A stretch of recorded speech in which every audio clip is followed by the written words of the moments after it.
Hey now, welcome to the dirty side of the track, America's leading Formula One podcast. I'm Brian, that's Rob. Today is gonna be our best episode ever. Tell everyone why, Rob, if I could talk.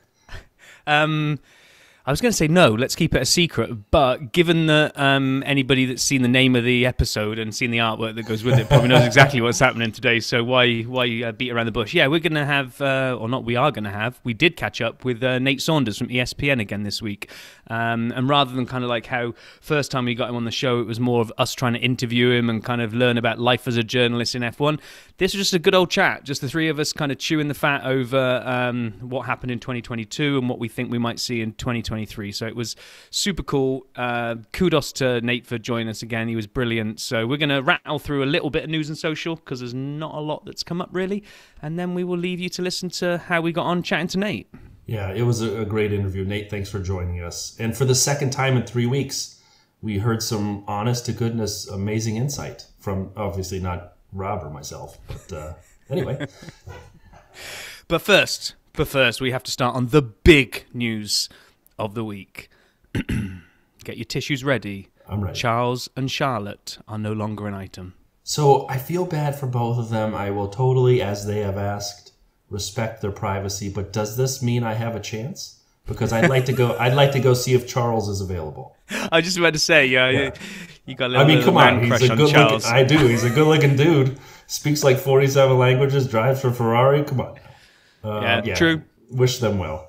Speaking of Ferrari drivers, I'm going to hold my hands up and be honest here and say one that I hadn't actually heard of but was in the news this week was Patrick Tambay passed away at the age 73. I did a bit of digging. McLaren, Ferrari and Renault driver of the late 70s and early 80s. And by all accounts, a jolly good fellow with what they called movie star good looks. So basically, Charles Leclerc of his time. Yeah, well, obviously our condolences to his family. Sad news, but sounds like an amazing career. And speaking of amazing, Valtteri. Oh man, the video he posted in Australia, how good is the mullet? I mean, it is top notch. He wanted to be Australian. Like he thought that's a good Australian look. And then he looks at Tiffany. Is that his girlfriend's name? Why am I drawing a blank? Yeah. And he goes, "You beauty." And in his little Australian accent he had tried. I mean, it was great. It was the best video of the week, in my humble opinion. It doesn't even need a video, to be honest. That mullet speaks for itself. Just a picture of him with that haircut. That is like... Do you reckon we'll actually see anybody inspired by the Bottas mullet? I don't know, but you going to try it, Brian? No. And so... I mean, seriously, it was hilarious. Like, I don't know how he came up with the idea, but I love seeing people's personality like that. And I thought it was... absolutely hilarious. As we talked about last week, though, shifting gears, the Ferrari change with Mattia putting in his resignation, we saw a whole boatload of people, different team principals and people within the team and questions on who may get promoted. I know your favorite, Rob, was the Christian Horner conversation, I believe, right? Yeah, I think they caught up with him. What was the award show this week? It was the F1 something. It wasn't prize giving yet. Okay, let's just say it was the F1 Awards. So one of our listeners will correct us like they always do. I think it was Motorsport Award, but okay. Okay, Motorsport Awards. The F1 Motorsport Awards for the awards for the best awards. I don't know if it's F1 though, but okay. That's what I'm saying. If it was broader, but whatever. Anyway, two things happened at that award show, or three things in fact. One, they managed to sit Horner at a table, the table number was 44, and the internet loved that. When Horner was giving out the award for the best rookie, he announced it was Toto first of all, the mischievous imp. I thought that was funny. I got to give Horner credit. He does have occasionally a pretty good sense of humor. He does. And then later on, they were I don't know where this has come from, but they were grilling him about whether the speculation about him replacing Binotto at Ferrari, and he kind of very quickly distanced himself from that one. It's kind of like you could almost see the look in his eyes of just like, why? Why would I go there? I mean, one of the leaders in the clubhouse of all the rumors, and still just rumors, Fred Vasseur from Alfa Romeo. And when Paul was on a couple episodes ago, he did talk about giving Fred some grief, about taking the Ferrari job and when it would be announced and yada, yada. I still think in my mind, he's the leader in the clubhouse of the rumors. I mean, they're a customer of Ferrari. Alfa had a great season. Thank you again to Valtteri's mullet. And, we'll find out. But I know there are others being mentioned. But again, if I had $5 in my pocket, I'd put it on Vasseur. Yeah, there seems to be kind of Horner aside, there are four main candidates doing the rounds, and two from outside and two from within. So, like you say, Fred's one, Andreas Seidel from McLaren. He's the other name kind of being put forward. I'm not sure if it's actively being put forward, or just journalists needed another name to throw into the hat, so they just picked one. But then I was reading, I think it was Autosport, maybe. I was reading an article online saying, but will they do a promotion from within? And if they do, the two main kind of candidates there are the current racing director, Laurent Mekies. Yep. Yeah. And then there's also the head of Ferrari's sport and GT operation, Antonello Coletta. Why did I have to take that? Why couldn't I see how you leant back from the microphone at that point? I was reading in reverse and knew I'd let you have those. So it'd be interesting. I don't know. I mean, Binotto doesn't actually leave until the end of the year, which I guess isn't actually that far away now. I don't know how important it is to get anybody straight in. Preseason testing doesn't start until February. Right. You probably want someone in before then to have worked out all the crinkles in the plan. Question. But yeah, I mean, I don't know. We'll see. We'll see who they pick. It might even be somebody completely out of left field and none of those four. But I mean, I have submitted my resume. I'm kind of waiting for a response back. I'm a little hurt. I haven't heard from Ferrari F1 HR, but it's because they know you're coming in to stalk Charles. So I think you've just taken yourself out of the running. And Carlos. I mean, call me. All right. So my favorite news of the week, the real news of the week, is F1 announced that, as we knew, there'd be 6 sprints in 23, but now we know where. And I'd like to kind of discuss this one with you, Rob, because some of these, like, I read it quickly when it first popped, and I said, yes, yes, yes. And then I read it again, and I said, what? To some of them. So it's Azerbaijan, Austria, Belgium, Qatar, US, COTA, and Brazil. So I fell in love, going backwards, with Brazil, COTA, Austria, I think will be good for it, and then I'll stop talking at this point. I'd love your thoughts on the other 3, and if you agree with me on the first 3, I have some mixed feelings on the last 3. I don't like the sprint format just yet. Oh, so you're still not sold on it? I'm not sold on it. Okay, we both love Brazil, but if you go back and take a look at it, really was the sprint mixed up a little bit because we had the wet quali and we got K-Mag in a pole for the sprint. I don't like the way Parc Fermé shuts down, and you can't. If you could tinker with your setup for the sprint and tinker with your setup for the race, I think that would be cool. I still would prefer the person that wins qualifying actually gets pole position for the race, because to me that's what qualifying is for. So my bizarre out there idea is that I'm not anti-sprint, I'm just anti-sprint the way the format is right now. Here's one for you. How about sprint on a Friday? Because I like something competitive on the Friday. I do like not having kind of the practice for nothing. But okay, sprint on a Friday where the running order of the sprint is just reverse grid from the previous race. We then just segue into normal quali and race weekend. Sprint doesn't influence the main event. That way, every race weekend is fair insofar as the quali leads into race in the good old traditional way. But if you like the small, shorter sprint format, then like other sprint series in other formats of motorsport, you can have just a thing of a sprint race that doesn't have to impact the main race. Discuss my crazy idea. That's terrible. So you're telling me if we did a sprint in Brazil, which we both love Brazil, you more than me, but I thought this last 2 races there, the last 2 years were great. You're telling me you rock up to Brazil on a Friday, and based on reverse order of the last race, you said, or of the standings? Yes, do a sprint. Or last race? Last race. Okay, so you'll take, what was before that, Mexico? So you take the Mexico GP final standings and you flip it around. Yep. So now Max is starting in 20th? Yes.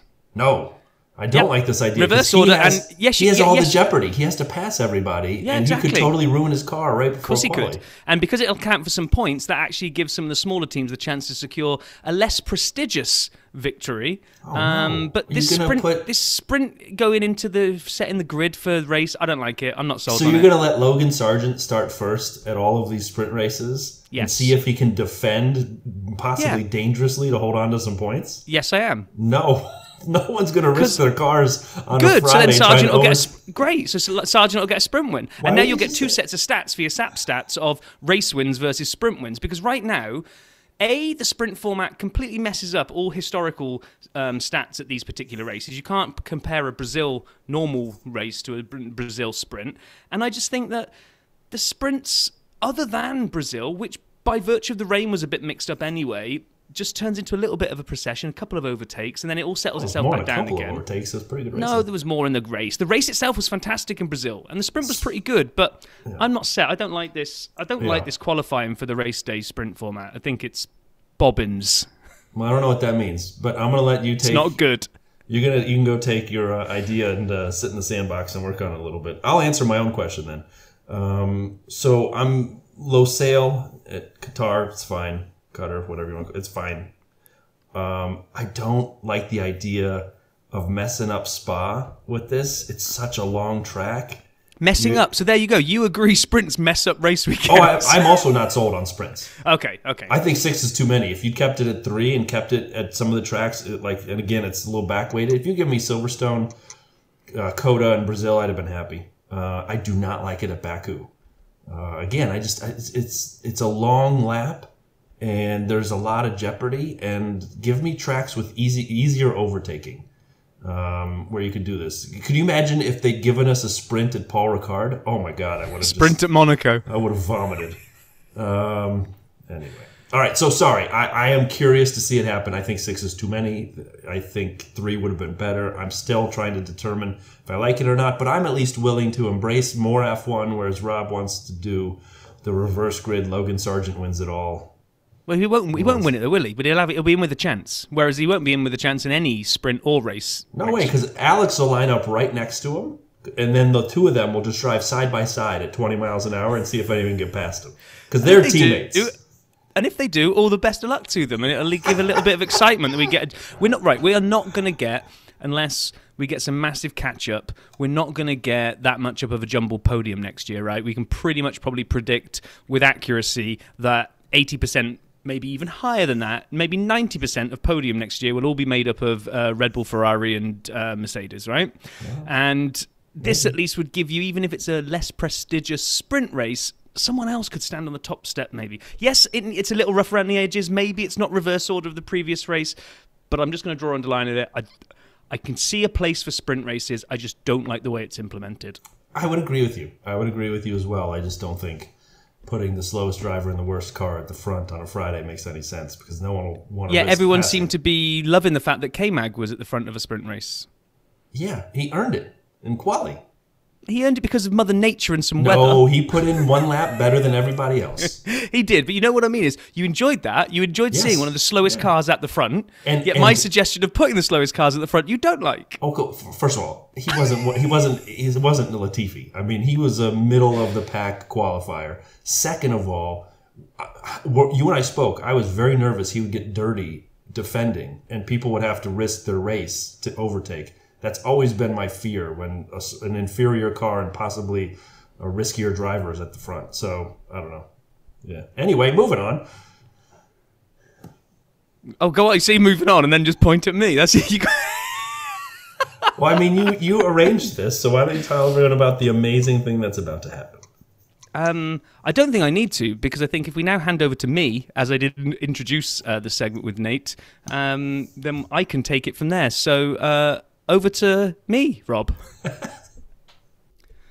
Okay, well, there's a kind of a tradition in movies that sometimes the sequels aren't always better than the original. I think Terminator 2 was an example of one that was, and definitely Back to the Future definitely put in some great sequels. So trying to keep the tradition of great sequels, we would like to welcome back to the show Nate Saunders from ESPN. Hey, Nate, how you doing? Hey guys, I'm good. And one of my favourite movies is Empire Strikes Back, so I'm hoping that that is the same case here. But maybe not as iconic as The Empire Strikes Back, we'll have to see. But, definitely a better sequel. So, but yeah, thanks for having me back on. I'm looking forward to having a chat. No worries. I mean, the only reason we really brought you back on is that I just really like doing that Nate Week artwork, so I wanted to roll it out again. And I loved seeing that last time. I think last time you'd mentioned it, and then I saw it, and I was like, that's pretty cool. So I might have to steal it more next year going forward. It is all yours. It is all yours. Yeah, thanks for joining us. So, as we were kind of talking when we were getting ready here, F1 had, I thought, an amazing season. As you look back on, now that it's closed officially on 22, what are some of your thoughts? We'll get into some questions in particular, but as you look back, do you kind of say, all right, that was great, or did it leave you wanting more? How do you look back on 22?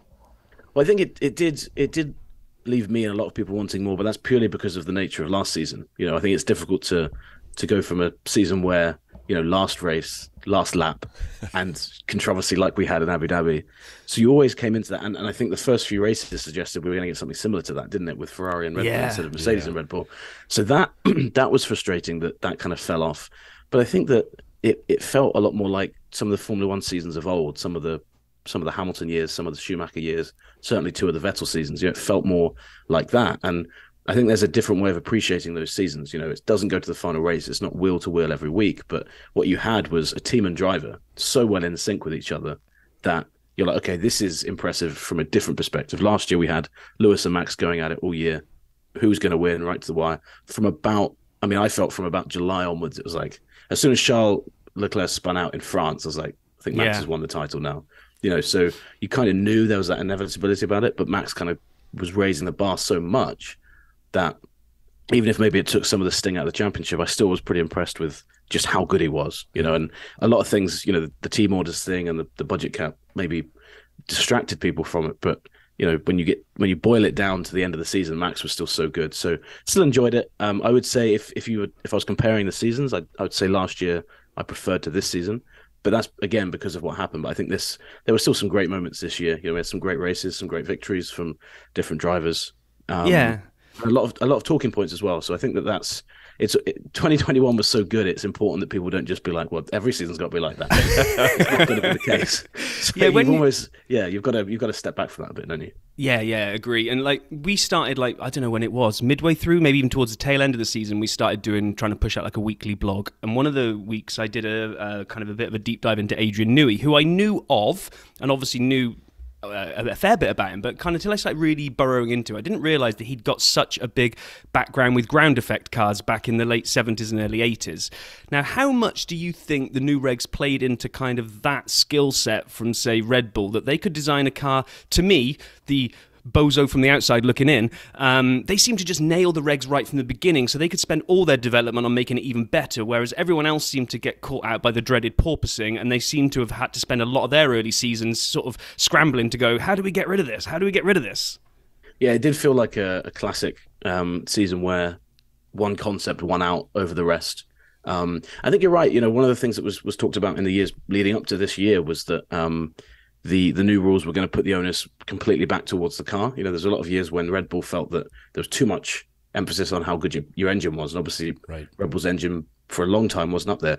Funnily enough, though, Red Bull's engine department, the Honda engine they had, was actually pretty good this year as well. So I think that what they did was they looked at what Mercedes had done, how they'd dominated the last regs, and they realized, right, we're going to, after 21, we're going to have to bring this engine department together without Honda's kind of, branding on it.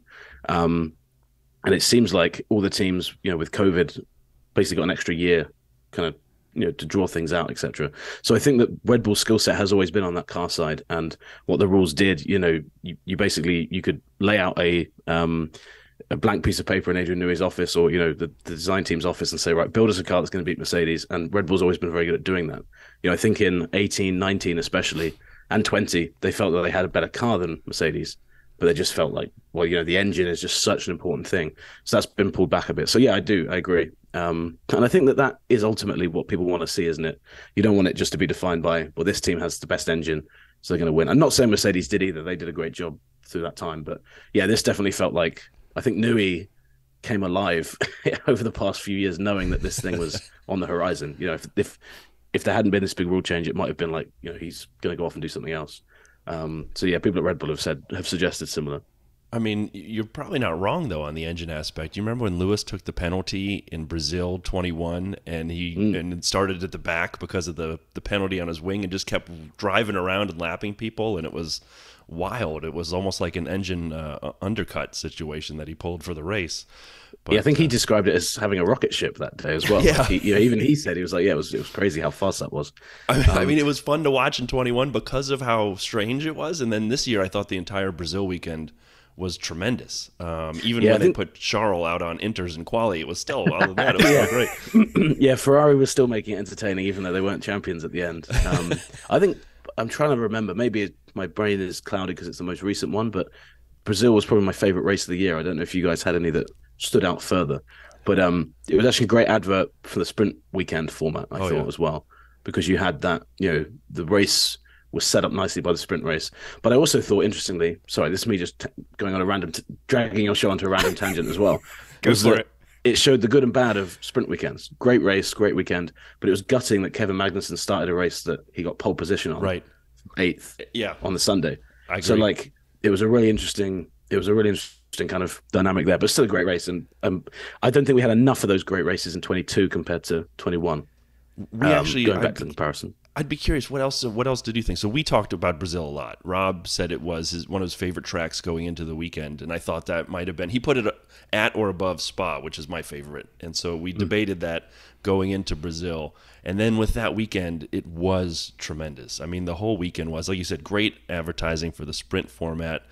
I was pleasantly surprised that K-Mag battled beautifully during the sprint. He didn't get his elbows out too crazy, but he also, defended as best he could in that thing, in the Haas, and he did an amazing job. I thought. I didn't put a foot wrong, but I actually put Silverstone up there as one of the weekends I love. The last 15 laps, I still show non-F1 fans as the battles at the front, 2 through 5, right. And then Fernando was poking his nose in, and I think the FIA named it Action of the Year with this Through one. goes Hamilton! That was like a great moment. But that it just popped into my head. I was about to say the through goes Hamilton moment, which was amazing. And it wasn't even that. It was those 10 laps of them switching positions and on and off the track. And it was just like, I literally was standing at my television watching. I couldn't sit anymore. It was so riveting. Well, now, and the great thing with that at Silverstone was that Lewis had kind of had that slow start to the season. And where we were in the press box, I mean, the noise at Silverstone is always fantastic. And you could hear whenever he was passing somebody, the crowd was just going insane. And we don't get that commentary in the press box, but we got the three goes Hamilton kind of noise, without any commentary over it from like alongside us. So that was memorable.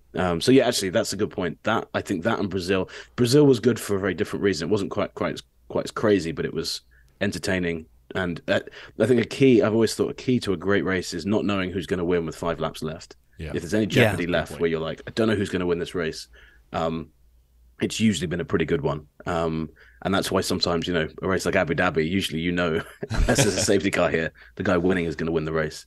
So yeah, I'd forgotten that one Action of the Year yesterday, didn't it? Or yesterday as of the time of recording, that Silverstone. Yeah. Bit. Yeah, and I think we talked about this last week, that we felt the regs were a big win. Your cars could definitely follow closer, and we didn't get any of these kind of backing off laps for 3 or 4 laps where I need to let everything cool down and have the tyres come back to me, and then I can do another run at them. But it was almost a double-edged sword because, the new regs were fantastic, and we had some amazing races at the beginning. We had some kind of Charles on Max. It just promised the season that was going to be epic, and then because Red Bull just seemed to nail it, that combo of driver and car, those passes were being seen a lot more in the midfield, which was still great. Don't get me wrong, I'm a sucker for a good overtake. But now it's kind of, I don't know, it's Seb on someone or it's Fernando on someone. It's not the leaders doing it. So that was, for me, was I promised so much in the first few races, and then a combination of Ferrari pulling a Ferrari, and we'll get on to your thoughts on Bonotto in a minute. But it was like the season that could have been, in a way. Yeah, I know exactly what you mean. And it's funny, isn't it? Because we had those wheel-to-wheel moments with Lewis and Max last year with cars that were meant to be worse for overtaking. But I think that just showed you just how close those two guys were. And you wonder what that fight could have been like in these cars. Because I feel like there would have been so many more moments when they would have probably had about 6 or 7 races like that last year in these cars. So there definitely was an improvement. The driver said you could follow closer. All of the sounds that you want to hear from drivers, engineers, was these cars are much better for this kind of thing. So that was good. And yeah, it did make the midfield fights it saved the F1 race director a lot, the TV race director a lot at the end of the season. He's like, right, Max is 20 seconds ahead, but there's eight battles here that they're probably going to wheel to wheel, a bit better. So that's always, I think that's one thing F1 is kind of constantly battling with, is how do we make the battle for 7th in a race interesting, because you know I'm the same as you. I love seeing two drivers go wheel to wheel for it, but it is difficult to get a more casual fan into it when it's like, well, the top 3 positions are kind of settled, and it might not even be for points, or it might be for 1 point. But it seems like it's made the whole field much more open in terms of if you're coming up to another car and you're slightly ahead, you've got a slightly better advantage with tires, or you're on a better pit strategy than them, you don't have to wait for them to pit so much anymore. It's like, I can get this guy and overtake. And so yeah, I've liked them. They were really encouraging, and I think the sprint format as well has worked better with these cars as well, it seems. So that's been good. We saw, I think it was 31% increase in overtakes year over year, 21 to 22. And I'm hopeful, I'm an optimist, that with the cost cap having time to settle in, that we'll see more level development, more even development, as opposed to the people who had all the money the years before the cost caps really came in, still riding on maybe some of that spend. I think so. Do you think it'll take? Do you think this will, kind of continue to even out, and we'll see maybe a little more parity at the top as well? Or I think so. And one of the interesting things with the cost cap that kind of went under the radar this year a lot was, the cost cap itself didn't go under the radar. It very much was on the radar for especially in October. But when it came in, I think Ross Brawn and a few others said, like, look, this is going to take a few years to stabilize, because what you've got at the moment is you've got all the big teams are trying to work out, right, how do we spend within this? You've got a team like Haas who this year didn't spend anywhere close to the top, but now have a new title sponsor coming in. And they're like, right, we know now what we can spend. We know what is allowed in the regs, and what they can go to new sponsors and say, look, if you can give us X amount of money, X amount of backing, we can compete with Red Bull. Because the problem used to be back a few years ago, if you were a smaller team and you wanted backers to come in, you'd have to say to them, look, if we want to compete with Red Bull, you're probably going to have to give us about $200 million a year, and we might not win races. And that's quite a difficult sales pitch. So, I can't imagine having to do that. And, one of the things, to use Haas as an example, we all remember the Rich Energy saga from, the Netflix show. And I mean, I lived through that. I was there on that Silverstone weekend when he just disappeared and started tweeting pictures of the Haas as a milk float. But he was like, we're going to beat Red Bull on the track. And everyone was like, well, this guy's a bit deluded, because to do that, it's not just a case of money either. You need, and you can see what Aston Martin are doing. You need to build a new factory. You need to get a better wind tunnel. You need all of these things to do. I think you still need to do those things now. But in terms of upgrades and development of a car, the parity is much closer. So to bring in like a MoneyGram now, Haas will probably have turned to them and said, look, it's not beyond the realms of possibility that over 5-10 years, we can become a front-running team for much less money than that would have taken a while ago. So I think you're absolutely right. I think to actually see that's going to take a few seasons to play out, but we're already seeing it. I think over the next 2 seasons, the gap from the back to the front will hopefully trim down a lot. And that also means that you're probably going to have seasons where going from like 2nd to 5th and 5th to 3rd over the course of a year might be a bit more common. At the moment, if you look at Alpine and McLaren have just been stuck in the midfield forever. The top 3 have been the top 3 for a while. I'm hoping that becomes less of a thing in a few seasons when everyone's kind of battling together, but we'll see. It was interesting, right? The year started, and Alfa Romeo and Haas really came out hot. To your point on teams that maybe took a jump, and Rob and I debated this throughout the year, and he was right that it felt as though and I don't say that often, but it felt as though Alfa Romeo, really hit a wall at some point where their development just wasn't on par with others, and the points slowed down, reliability got bad, the Ferrari engine just kept.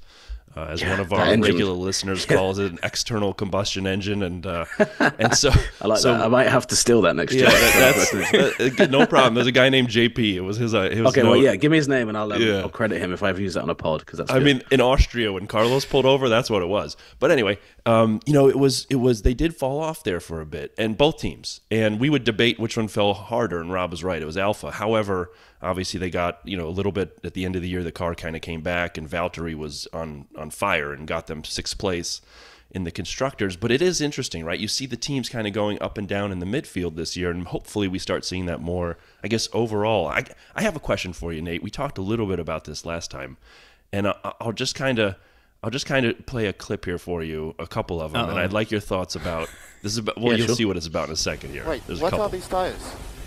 Sorry, it's a mistake. So you had things like that. You already mentioned the France. Are you okay? No! I mean, we had repeated. Question is, would you like to have a new medium to go through the traffic or prefer a new hard? Question. I mean, long messages, and then at Silverstone, question we played, and then at Silverstone, don't forget they gave Carlos this behind the safety car, where they wanted him to back up to help Charles, and that was his win. So, like, yeah, that's right. With like, would you put Ferrari in the most surprising bucket this year, in the fact that this continued through the year, or in the most disappointing bucket? Or and it leads into Mattia here in a second, but I'm just curious your thoughts on the season. Yeah, I mean, I think there's a good argument for both those words to use. I would say disappointing, given where we came into the season thinking that's probably the car to beat, you know? Yeah. Certainly coming out of winter testing, Ferrari looked like the quickest car, but it also, weirdly, looked like the most reliable, didn't it? Because it got the most mileage in winter testing, went those first couple of races. Red Bull was the one having the issues. And you thought, oh, that's interesting. You know, Red Bull usually, you know, on the car side, you know, you expect them to have a certain level of reliability. And then, it's just like in the course of a couple of weeks, it just flipped around. And I mean, I think the most disappointing thing, and frustrating is a word I'd use as well, was those radio messages as the car, because I think that ultimately, and I'd love to know if you guys agree, I think ultimately Ferrari's still in a pretty good place in terms of its car's still pretty close to the front. You know, they're not as far off the front as they were in a few, you know, previous seasons. The most frustrating thing was clearly from a race management perspective and the way they operate over a weekend. They were just so far lacking behind Red Bull and Mercedes, you know, if you look at how they do things. And those radio messages, I mean, Charles Leclerc by the end of the season, it seemed in some of those races like he wanted to be anywhere else but driving for Ferrari. And can you imagine that being like, that should not be the case. It should be the other way around. You know, people are like, oh, like Leclerc's the envy of the grid because he drives for Ferrari. So I'd say disappointing. But yeah, those radio messages, like, they're the stuff of nightmares, aren't they? Just like the question. I mean, the question became, I shared a Destiny's Child meme at one point, you know, because there's that song where they keep going question. So I was like, it just reminded me of that by the end, and I thought it's pretty bad, and it is a good segue into Binotto, because obviously that's where you have to start making changes. I mean, just quickly before we do that, what would you two both say about Ferrari? Disappointing or surprising? It's near and dear to Rob's heart, so I'm gonna let him go first. Just it was pure disappointment, absolutely disappointment. Because, and like you say, you try not to give the same way that you don't give too much credibility to, say, FP1 and FP2 too much. You try not to give too much credibility to winter testing, because who's kind of sandbagging, all that kind of good stuff. But the Ferrari fan in me can't help but get excited, because, like you say, it looked good. We hit the first race. Charles, not only did the livery look like sublime, it was a great looking car, great performing car with a great driver in it. And this was my favorite looking Ferrari for years, both in terms of design, like the actual car itself and the paint on it it looked great, and it was like the stars feel like they've aligned here for them. So yeah, I completely felt that too.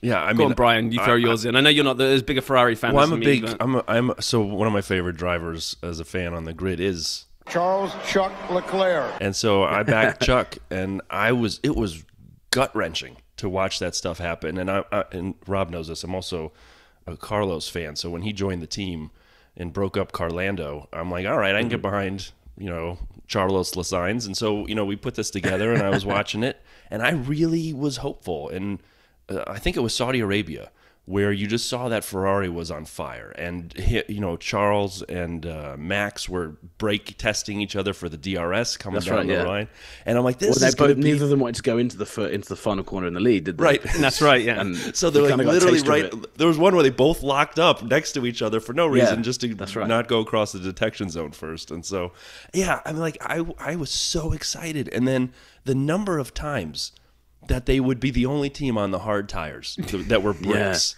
The number of times that they would leave somebody out, like Monaco. The number of times that they would have at the end, Brazil, like am I the only one on Inter's question? Yes, you are. Question. I think Brazil was. I mean, there was lots of disappointments for this season, but that was such a big mistake, and And it just felt like it was like the season's culminate. Like, didn't culminate in that moment, but it felt like if you were to sum up the season in a mistake, it was that one, because Pole was there for the taking. Maybe on race pace, maybe they wouldn't have beat Mercedes, but you got to give yourself the chance to beat them. You know, Ferrari had the 6th worst pole to win ratio in the history of F1. And it was. I'm actually looking at that now. Like you see, if you look at the pole list, there's a lot of Charles there, and then you look at the fastest lap. Even early in the year, Charles got a fair few of those points. Sainz got a few.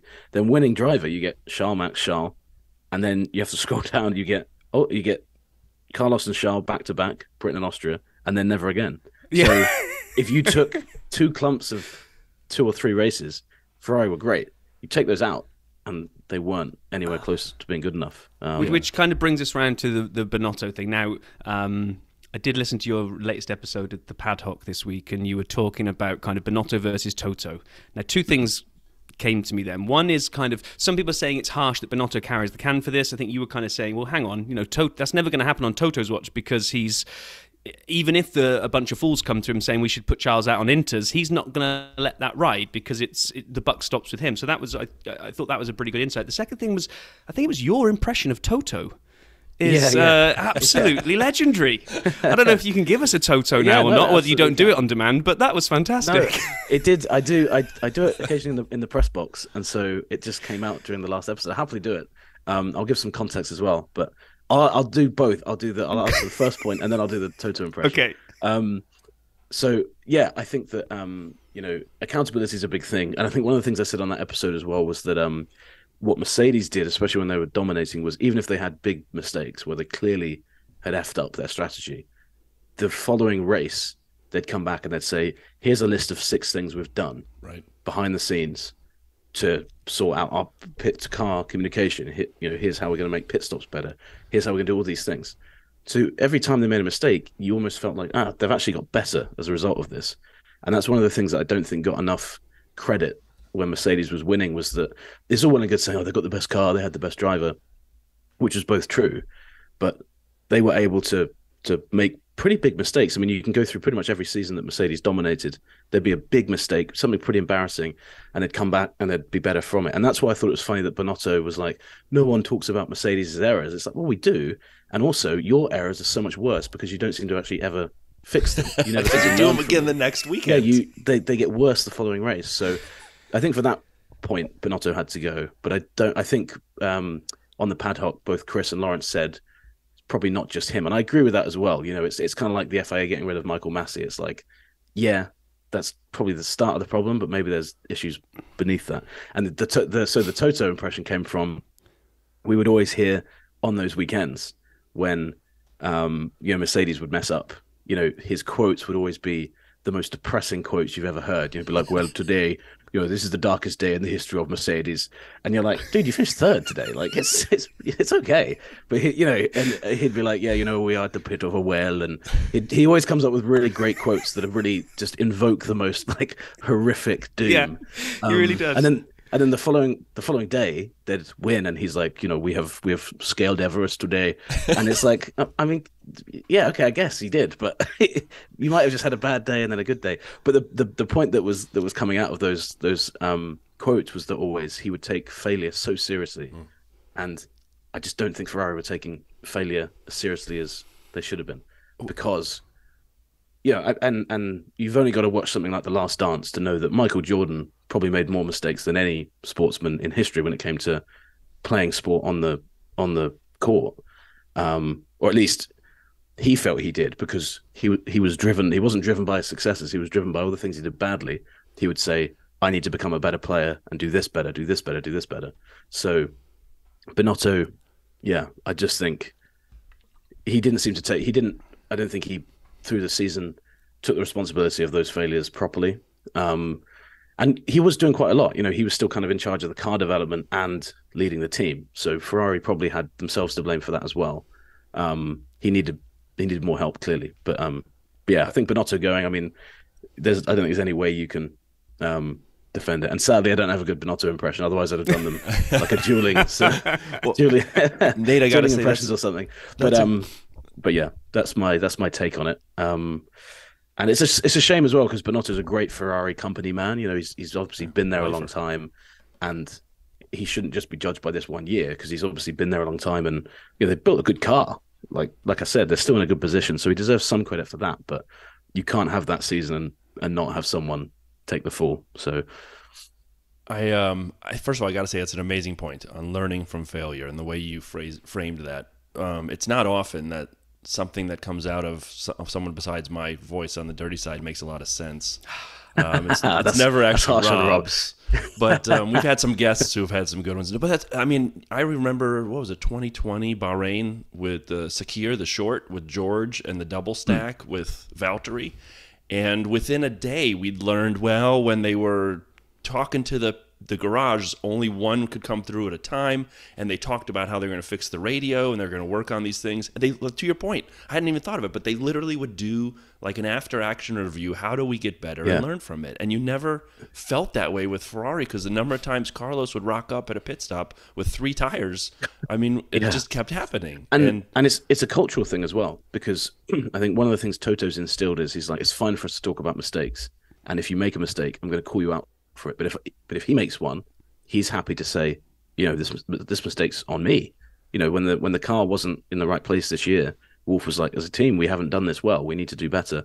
Whereas, you know, those pit stops would happen for Charles, and it's like, okay, it's not saying we should all blame the guy on the front left jack for not having the wheel, but clearly that process hasn't worked for some reason, and we never really knew. And Ferrari did get better through the season of kind of telling us this went wrong or this went wrong, but you felt like they were almost annoyed we were asking them, like, why has this happened?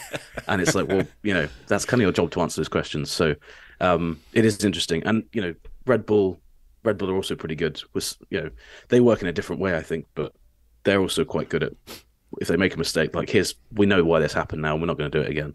Yeah, although I would say Horner is more like, if I go over to football, English football, that is. Different managers. Yeah, it's still, and just a side note, it's still officially football for 4 more years with the USA out of the World Cup. That's true. I think if they ever win it, then it can become soccer. Wait, is the World Cup? I didn't.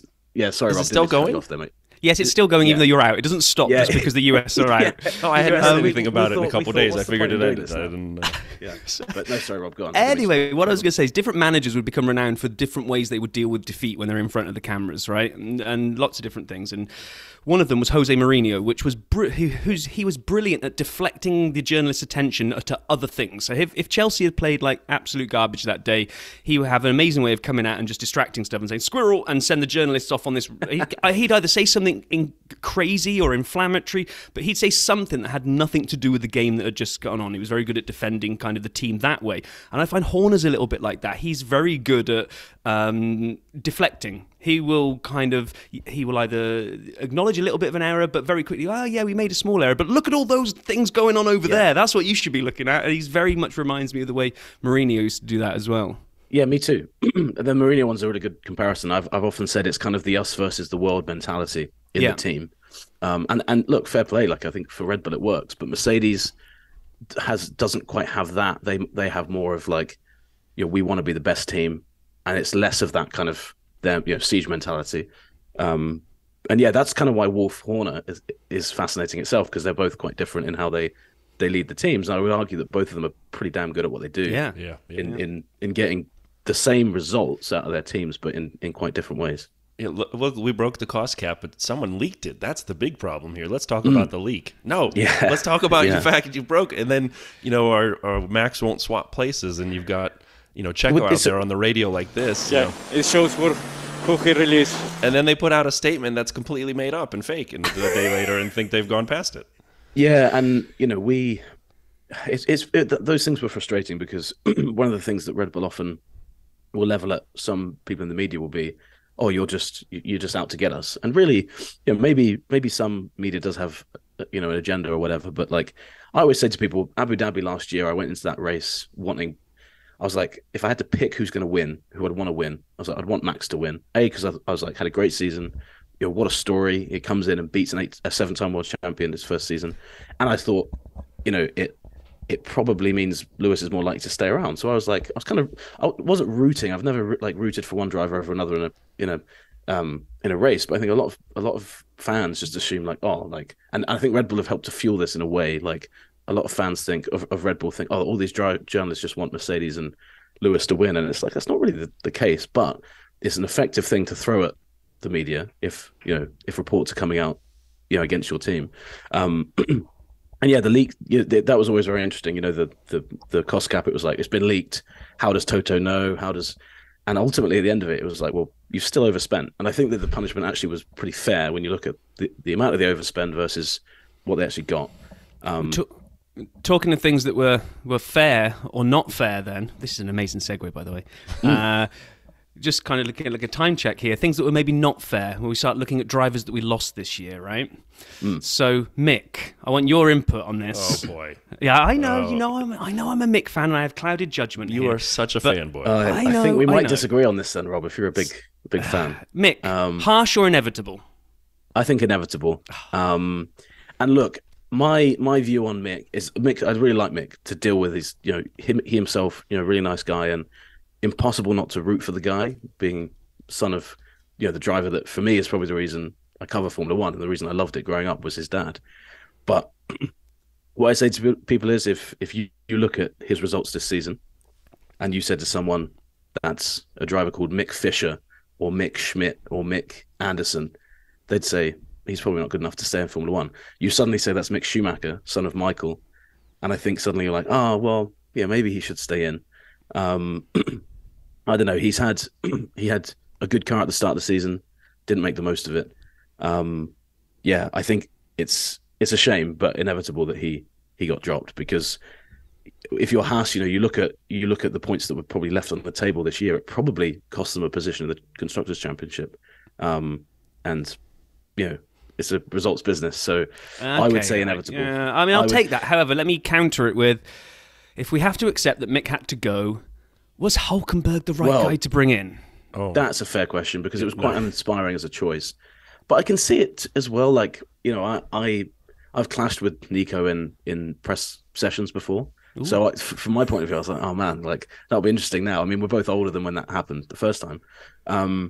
But I can kind of see it from Gunther Steiner's position. It's like, you've got a guy who's probably pretty fast, reliable. I'm not sure how they'll deal with the Magnussen Hulkenberg dynamic, not purely because of that comment from a few years ago, but whenever you have two quite competitive drivers, I think inevitably suddenly you have to manage them.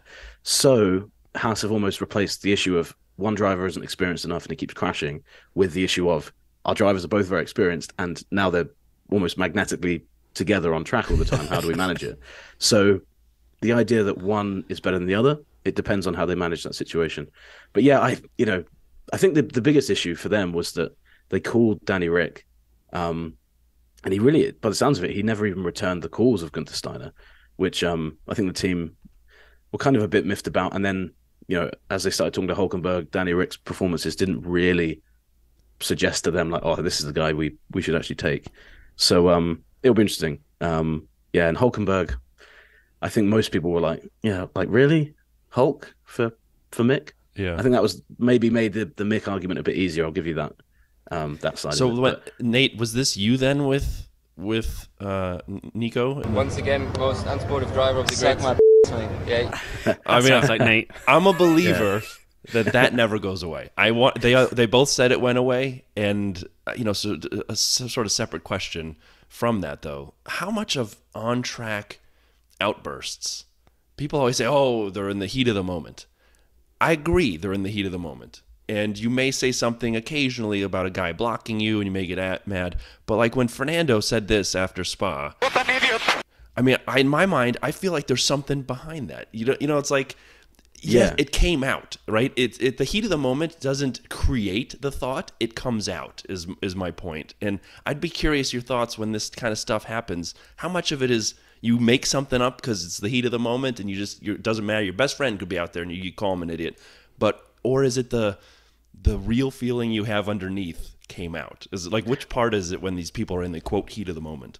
That's a great question. I think I definitely think it's a bit like, I can't remember the quote exactly, but it's like behind every drunken truth, or no, behind every sober truth there's a drunken lie, or maybe the other way around. Like the idea that when you have a few beers, I've completely mashed that phrase up. It's definitely the opposite of what I said.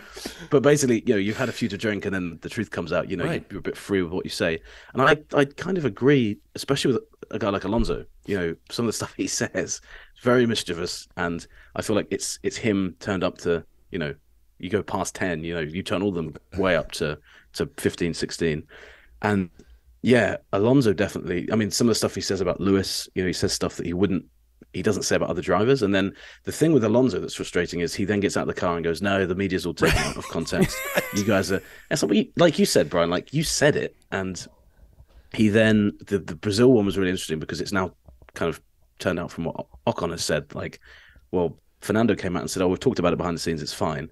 And Ocon said, "No, we didn't. We didn't have that conversation. That didn't happen." So I think drivers are okay with other drivers or teammates slagging them off on the radio, but it's kind of how they follow up with that afterwards, if they clear the air or not. And some drivers are good at that. You know, I forget the race this year, but I think Ricciardo went to the Ferrari hospitality at one race this year. I think he had an issue with science. He just went straight there and was like, "Look, mate, I'm sorry, that was all me." And Carlos afterwards was like, "When I came out of the car, I was pissed." But he came and spoke to me, and I was like, "You know what? Fair enough. Like, we can't change it." He manned up and he took the blame. So I think sometimes it does linger. The interesting one on the Hulkenberg front, which was funny, was that when they met in Abu Dhabi, I think knowing the two of them were going to be teammates, apparently Hulkenberg went up to Magnussen and he joked. He like looked at him like and said, "Suck my balls" to him. Recounting that quote from 2017. So I feel like they're probably past that issue. I'd be worried if two grown men were still holding that grudge. You think? But when it's more recent, I think so. Like Alonso Hamilton, you got the impression the first time in Belgium when Alonso said that quote, "Oh, he's never learned how to fight for position." Hamilton was like, "Oh, okay," and then he gave him that hat, didn't he? But then a couple of races later, not in the heat of the moment, Fernando Alonso told the Dutch press like, "Oh, I don't really value Lewis's championships." And Lewis, by that point, you could tell was like, "Okay, well, seems like you've got a bit of an agenda here against me." Right, exactly. So I think if it's the more recent it is, the harder it is for people to move past it. But it's a really good question. Some drivers still remember quotes that other drivers have said from way down the line, and you're like, I don't even remember that being said, but they it's in their head. They've remembered it. So the Dirty Side did an investigation, and we found that at least we've predicted 40% of the teams next year will have some driver strife, and of those, it's a good prediction. I mean, it's pretty. Let's be inter-team. So like Max and Checo. We'll just ask you quickly: are they over it or not over it? Definitely not over it. I don't think Checo's ever going to be over that. Agreed. Because the thing is, it was for 6th position. It was so petty in the grand scheme of things. So if you're Checo, you're like, how can I? Even whatever they said behind the scenes, he can't be over it. Surely. All right. So then, if we move to Alpine, we have Pierre and Esteban. We've seen Esteban be spicy with a teammate already, and we've heard that this all-French team doesn't get along. And I've seen tweets where they crop each other out in the past. Are they buddies or not going to be buddies at Alpine next year? I don't think that they're. I don't think they've. It's a bit of both. I think they've definitely overcome whatever the issue was before, but I think that's going to be one of the spiciest next year, because the other thing that's clear from their interviews is that the one thing that used to motivate them growing up was beating the other guy, especially the other guy, because of how good they both were. So yeah, I think that's going to be a really interesting one. And yeah, like you said, Ocon's not blameless in that Alonso situation. No. Like him with Perez, him with Alonso, like he was good at antagonizing his teammates. So I think that's going to be really, really, really spicy. Speaking of Alonso, the third of 10 teams where we're going to have drama, I predict, will actually be now at Aston Martin with Fernando and Lance. Fernando seems to leave teams on fire, and he said, "Oh, you remember when he helped in Hungary?" And Esteban said, "Oh, his reputation's wrong." Well, look what happened a year later. And so now he's driving with the owner's son. They came together famously at the USGP when Lance was meandering around the track trying to block him. Yeah. How long until we have Lance and Fernando at each other's throats? Well, that's, I think, for me, is one of the really fascinating storylines going into next season. For those exact reasons you mentioned, Alonso, one of the things he likes to do is to have little digs at his teammates over. If you read his quotes, it's like, well, I've been better than my teammate this year. I've outqualified my teammate this year. My car's been the least reliable. He does these little things. Right. He did it with Stoffel Vandoorne. Like he savaged him for that year they were teammates together. Yeah. I'm talking on track as well, but also when he was talking to the media. But yeah, the guy paying his bills now, the guy who's paying his wages, is the dad of that guy. So I think that's going to be fascinating. And what I found interesting with Austin was that Alonso, if that had been any other driver, Alonso would have been apoplectic with like fury in the press box. But you knew as soon as he knew it was Stroll, he was like, well, I think he just probably didn't see me there. And it's like, dude, come on. Like, there's no way you're fine with that. So your car had liftoff. You were in the air. Yeah, like that could have been really nasty. I would have, most drivers would have been livid. So I think that was an interesting insight into how that might be. But I just don't think Alonso has it in him to be politically neutral for 23 races. I think at some point he'll say something, and then he'll have to go face Lawrence Stroll and say, "Yeah, I did say that," and I don't know. Maybe he won't double down on it. Who knows? But yeah, that's going to be great. I think that's two characters. I mean, Stroll's, I don't think many people think Stroll is going to beat Alonso on track, but as a personality, I can see the two of them together maybe clashing as well, like beyond the dad stuff as well. So, well, as we seem to have meandered into 2023, which is a great move because that's where we want to head on this show. New drivers for next year. So Piastri, Sargent, and De Vries. Where's the Nate Saunders money on drive? And Hulkenberg. No, he's not new. I'm not counting him as new. Yeah, three new drivers. Who's going to make the biggest impact next season? I think it'll be Piastri. Just honestly, given the car he's going to be driving, he's probably going to have the most chance to make some kind of consequential results. But also, he's probably going to have the most impact because given that he's replacing Danny Rick, given the fact he's going to midfield team, I think he could have a really bad season. If Lando really shows him up with everything, with the way McLaren got him, I think there'll be even more spotlight on him. But the car's there, he should be in the points a lot of the races. Sargent is probably going to be at the back of the field a lot, just purely because he's in a car that's at that position. Yeah. And I think Albon should feel pretty confident beating him in the first season. And then De Vries is the interesting one. I just really don't know. Like, everyone who's worked with De Vries has said he's really quick, really talented. But again, the AlphaTauri was kind of, for me, one of the really disappointing stories of the season because there'd been, kind of lower midfield and then suddenly just dropped down to being, I think they finished 9th, didn't they? Yeah. And so, yeah, I think just purely based on the environment he's going into, I think I would say Piastri. And I'm excited to see all three of those guys for very different reasons. I'm excited to have, and this is why I kind of hope he doesn't suck as badly as unfortunately the car he's got is probably going to mean he does. Is Sargent, because I think the US now getting a third race next year and finally having a US team in there in Haas, now finally getting a driver in there to kind of wave the stars and stripes. I just think that'll be a big shift for Formula One in the US and having like a guy to cheer for. But unfortunately, also knowing, having lived here for 6 years now, the US also likes a winner, and I'm not quite sure that he's going to really be enough. So I hope he doesn't suck. I hope he maybe can get like a couple of points finishes or bring that car around and show that he's an upgrade on Latifi. I think that's, to be honest with Sargent, that's where he's, I think, in a good position because the expectations, I don't mean this in a bad way, but the expectations are pretty low there for him going into next season because I think for that exact reason, the car's not going to be great. Latifi didn't really set a high benchmark, and I think that Williams were keen to get him in. There was this fear, like, is it a year too early? But with Sargent, I think they're like, look, let's give him a year. Let's just get him into Formula One, get him adjusted. It's obviously great from their sponsorship point of view to have an American in there, and I hope so. But at the same time, and this will be a little dig to the US men's national team because I just couldn't help myself. But even if he's just above average, they can all pretend like with Pulisic that he's the best driver in the world. Look, I like Christian Pulisic, but like it's funny when there's a World Cup on, suddenly he's like Pele, and it's like he's good, he's good, but like So I hope that doesn't happen with Sargent as well, where like there's almost a rush to claim that he's better than he might be. Because ultimately, the only person that hurts really would be him in the long run. So as long as he stays on the racing track instead of maybe making a wrong turn in Japan and getting lost, I think then he'll be all right. Yeah, I think it'll be good as well. And I've spoken to Logan a few times, and it'll be interesting. I'm looking forward to building that relationship from a journalistic point of view.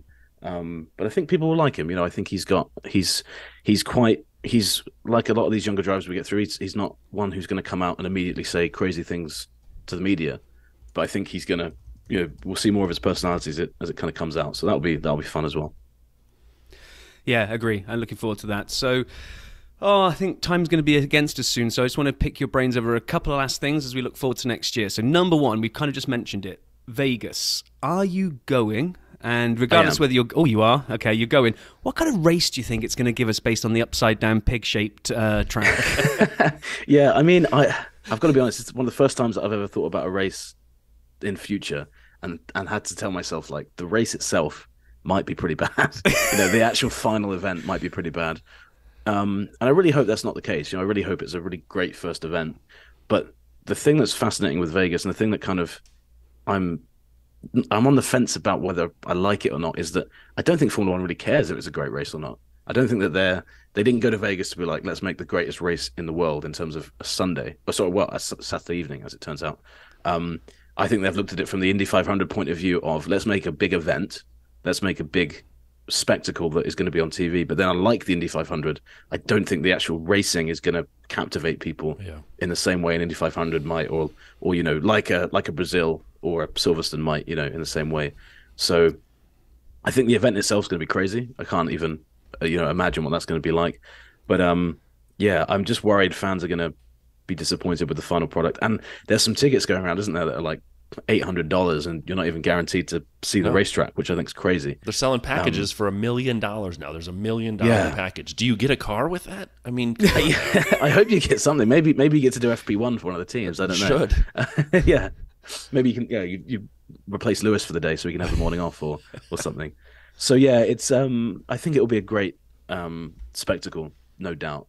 But the Vegas is actually one that I think over time, the aura of that first race will wear off, after the first race pretty quickly. So then it becomes a question of, okay, is the event good enough and big enough and iconic enough to stay on like that? Because people are already pretty fed up with Monaco. As great as Monaco is, a lot of newer fans especially are like, well, what's the point in this race? Because the race that I tune into is pretty naff. It doesn't matter if people are on yachts and that people who are there are enjoying it. People who are watching it have taken time out of their day to watch it. So, well, this is pretty poor. So I think that will still be the same case for it'll Vegas. live on with the Vegas, baby, Vegas! For at least a year or two, and then it has to deliver. But we'd be remiss if we didn't focus on the real reason you joined us again, Nate. It's the 100 Seconds of DRS. It is I'm the excited highlight, about this. I would assume, of your day, week, maybe the month. Yeah, this is what I'm going to be talking about for the rest of the week. So and I have no idea what's coming either. So, let's set your expectations low. Especially since Rob will be asking the questions. So, Nate, are you ready to close out the 100 Seconds of DRS? Yeah, Rob, are you ready to ask the questions? Yes, I am. All right, then I will start the timer, and the countdown is 3, 2, 1, begin. What's your favorite Formula One track? I would say Spa. What's the first poster you had on your bedroom wall? I had a Michael Schumacher Benetton poster, and then I had a woman up there for a bit. But yeah, it was a car before a woman, which is embarrassing. Best racing movie of all time? Rush. Mario or Luigi? Mario. Yes. Favorite livery on an F1 car of all time? Oh, that's a great question. Favorite livery, thinking quickly. I used to love the Mansell IndyCar from '93. That's one of the nicest. But if it's Formula One, 2002 Ferrari that Michael won in. Coffee or tea? Coffee. Best Formula One driver of all time? Schumi. What's your favorite cheese? Red Leicester, or Red Leicester, I should say, for our American listeners. DRS, good thing or bad thing? Bad thing now, I would say. Difficult to say. Can I use like a sit on the fence card there? Like, go on, you can sit on the fence. Would you rather be chased by 1 horse-sized duck or 10 duck-sized horses? What? I think the duck-sized horses still, because you could at least get to high ground, and then you'd be okay. Which two drivers from different eras would you love to see race head-to-head? Hamilton, Senna. Oh, yeah. If you could swap the cars out for another form of transportation, what would you like to see them racing in? I quite would like the pods from Phantom Menace, pod racing. To have them all going around Tatooine like that, I think would be amazing. And we're at time. That is the 100 I didn't know seconds. whether it had to be real life. No, it could be anything. It's all good. Cool. That's good. I enjoyed that. Oh, there we are, you see? And it'll be even better when we put the music behind it as well. I mean, it literally is the best thing on any podcast on the planet. I almost said podcast again. You did. Now it's in your brain. Rob, on our 50th, Rob tried to do my introduction, and he tried to put a little Chicago accent in it, and it came out horrible. But anyway, Brilliant. Nate, thanks for joining us, man. This was Hey, guys, tremendous. thanks so much for having me. I enjoyed it. And sorry if I was rambling on, but the Bonotto question just got me, and I was like, I've just got to start rambling now. So. No, it was great. Having you here was just amazing, and we are super appreciative you made the time for us again. No worries, man. Happy to be here. Thanks. Yeah, thanks a lot, Nate. That was amazing, Nate. Thank you again so much for joining us. That was a lot of fun. I'm loving the Toto impression. So good. So very good. And that was a great conversation, and I laughed a bunch. And Nate, you're always welcome back. And just so you know, we may be America's leading Formula One podcast, but we already have a British voice. I'd be happy to replace Rob with you. Oh, I see. Yeah, just saying. You've often talked about replacing me. Now it's my turn. Well, I'm going to take my guests. I'm going to go and start my own podcast. That's fine. What are you going to call it? In the Marbles? Yeah. So no, I'll call it the reverse sprint grid. Anyway, so that's that. That puts a bow around another episode. Next week, Brian is selfishly going on international business travel, so I'm going to pull together something. We think right now it might be a little bit of a nostalgic look at the first year on the dirty side of the track, because next week's episode will basically mark the 1 year anniversary since us two bozos got together on our bar stools and started talking rubbish or garbage about F1. So we may do a Vale's Tales, but the subject of the Vale's Tales will be self-indulgently ourselves. We got to get the hazelnuts in there. We'll find time to discuss that highbrow subject. Yes. As always, we appreciate everybody listening. And since Nate was such a good sport, if anyone's interested in tackling the 100 seconds of DRS, as we said, let us know at F1 Dirty Side on Twitter. Send us a tweet or a DM.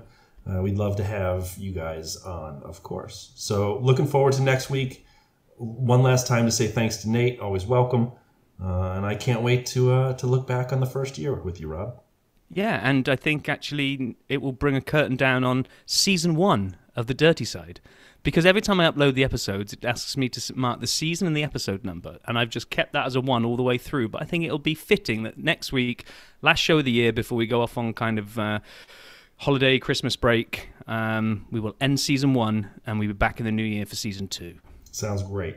And with that, everybody, thank you again for listening. Be well. Have a great week.